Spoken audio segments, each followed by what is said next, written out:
Back to the phones here in just a second, but here is Kathleen Sebelius, and I'm watching this last night, and I'm asking myself, do the morons really believe this?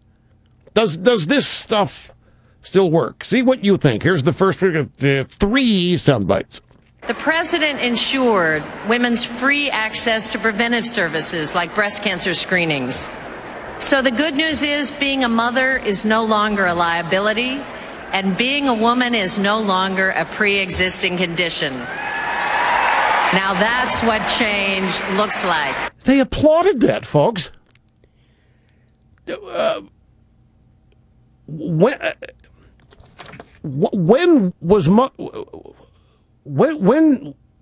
did people look at motherhood as a liability? When was being a woman a pre-existing condition? A pre-existing condition is a disease. Outside of Snurdly, I don't know people who think women are a disease. Who thinks of themselves this way? They applauded that. Stupidity is a pre-existing condition. Being a woman is no longer, a mother is no longer a liability. You know, I knew they were reaching when they talked about pregnancy as a disease and as a sickness, but being a woman is a pre-existing condition? Now, I asked myself, who buys this? They applauded that. Who believes this stuff? And there are people in that party who do. Pregnancy is a pre-existing disease to these people. Pregnancy is a pre-existing condition. Here's the next soundbite. Instead of the Medicare guarantee, Republicans would give seniors a voucher that limits what's covered, costing seniors as much as $6,400 more a year. President Obama extended the program's life by 8 years while improving seniors' benefits and strengthening the Medicare guarantee. Well, that's just... The president agrees there should be no vouchers. Well, that's just not true. That's the problem with that. It's Obama that cut Medicare out of health care. Obama cut Medicare $716 billion.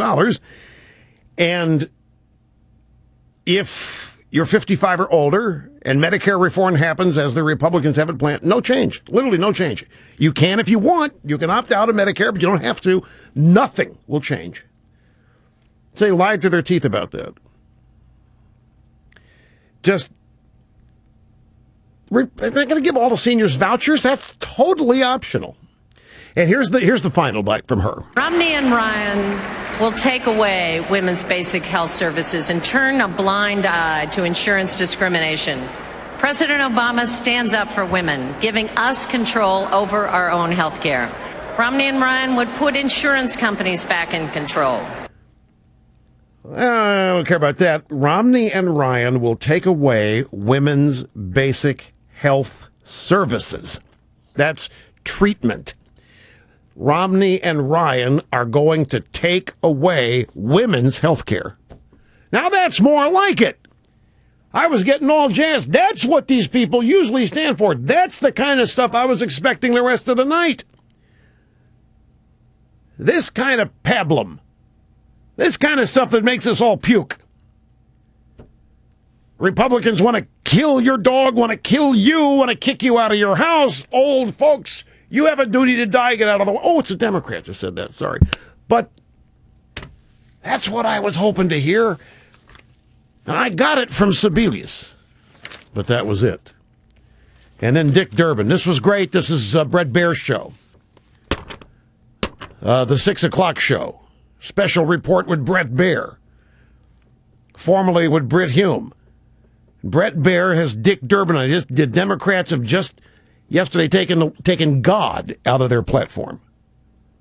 And so why'd you do that? Now, this is hard to hear because a lot of noise at the convention hall, and you got to listen close here to hear Durbin.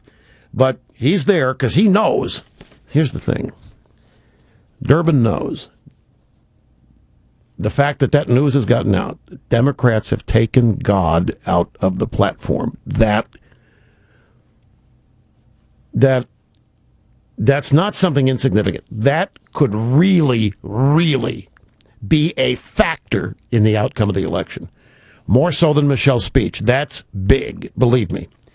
He knows it, and he's up there to do everything he can to deflect. So Bear says, God was taken out of the platform. Why do that? If the narrative that is being presented on your station and through your channel and your network is that the Democrats are godless people, they ought to know better. God is not a franchise of the Republican Party. Those of us who believe in God and those of us who have dedicated our lives to helping others in the name of God don't want to take a second seat to anyone who is suggesting that one word out of the platform means that the Democrats across America are godless. He didn't ask him. See, he defended something that wasn't alleged. Bear didn't say, how come you guys are godless? How come you guys don't believe in God? He didn't ask that. Why'd you take God out of the platform? If you're trying to say your network of Democrats are godless people, he knows that's what everybody's going to think. He's worried they took God out of the platform. Why do that? Why the hell? What does it gain you to take God out of the platform? Well, it must gain you something, and that's what Durbin's worried about. Oh, my God. Oh, I can't say, oh, my God, God's not on our platform. So Bear says, look, I don't think that's what's being said here, Senator Durbin. We're reporting what's in the platform. 2008, God was mentioned once. At least you guys squeezed it in there. In 2004, God was mentioned 7 times. In 2000, you mentioned it 4 times. So it's just a question, why take it out this time? You're trying to draw some conclusion that the Democrats are godless. Present your evidence. Present your evidence. I'm just asking the question, why was the word taken out? I'm just telling you, you are carping on a trifle. We know that both parties are devoted to this country. Both parties are God-fearing parties. Let's get on with the agenda about creating jobs in America, about justice in this country. Yeah. Bear wasn't through. Look, we're going to talk about that in a second, Durbin. I'm here talking about a platform right now. I'm not drawing conclusions. I'm just asking you why you made the change. Why did you take God out of your platform? Number 16, audio soundbite 16. To suggest that this document and the insertion of 2 words here and 1 word there, it now defines politics in America, suggests to me that you're not focusing on the real issues that Americans care about. You know, Democrats in Tampa talked about the Republican platform and what was and what is not in there. So when I'm asking you about these 2 changes, these 2 words, I'm just asking why. I'm not drawing conclusions. I'm telling you your conclusions are wrong if you're drawing them. I'm not drawing conclusions. I'm telling you your conclusions are wrong if you're drawing them. Senator Durbin knows it's impossible not to draw conclusions. See, that's what he knows. It's impossible not to draw conclusions. You take God out of your platform, you're trying to make somebody happy. You take God out of your platform, you're trying to please somebody in your party. Who? Who is made happy? Who benefits taking God out of the platform? Durbin knows. He knows how precarious that move is, or dangerous, and he tried to head it off at the pass. And he sounded defensive as he could be. Anyway, let's go to the phones. Massey, North Carolina. Hi, Trudy. I'm really glad you waited. Hello. It's great to have you here. Hello, Mr. Limbaugh. I just wanted to thank God that I finally get to talk to you after 8 tries with Mr. Sterling. It's so wonderful. We love you up here in North Carolina. Well, thank you very much. And thank you so much for all you do for us. Thank you. And I just wanted to say, they talk about, they have so many struggles. Why would you buy $5,000 tennis shoes to a soup kitchen and eat all this costly beef and stuff? They just don't even know what the people on the street are going through with. And the night when they put Bill Clinton on, and he's going to just slow everybody. I'm afraid the Republicans, they have really got to fight if we're going to win this thing, don't you think? Yes, I do. Now, would you tell me what you mean, though, when you say the Republicans are going to have to fight if we're going to win this? But they're just going to have to let the people on the street to know that they're for him, the Republicans. My father, bless his soul, he always said that America fares better under Republicans than they do Democrats. It's right. just Democrats, and especially taking God, away from everything. It's just... And if we keep on having Obama for 4 more years, we're all going to be driving cars with no bottoms and climbing in. So right. We're all going to have rusted out car doors. And they're all going to be 57 Chevys. That's exactly right. Trudy, thanks much for the call. It's the old branding thing. Republicans are for the rich, Democrats are the poor. Trudy thinks Republicans have to do something to make Republicans think... the average people think the Republicans care about them. I think what the Republicans have to do is quite simple. Just expose Obama.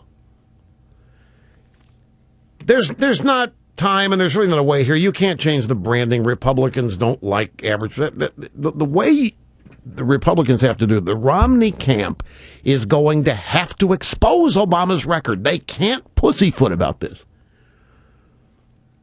I shouldn't be the only one pointing out it's 23 million people who don't have jobs. And Eastwood shouldn't be either.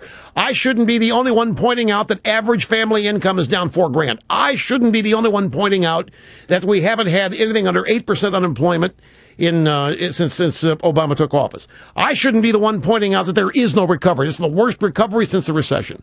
What we need to do is point out that Obama, if he does care for average people, doesn't know what to do about them because he's destroying them. Obama's record is the gold mine. Obama's record is what it is. Obama's record is what the Democrats are scared to death of. Obama's record is what they're trying to deflect everything from. Obama's record, 4 years of utter failure, 4 years of disaster, 4 years of unmitigated economic collapse. The Democrats are doing everything they can to keep that from being discussed. The Republicans have to stop falling for all these deflection tricks and go after the record. They're afraid that they go after Obama, they're going to tick off the independents, and they're going to be seen as racist or whatever. Got to get rid of that. These are real people's lives that are being affected here.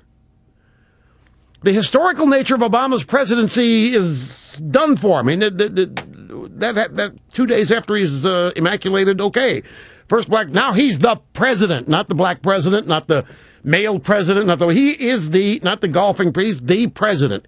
His policies are disastrous. There's a record that demonstrates it, and it needs to be exposed.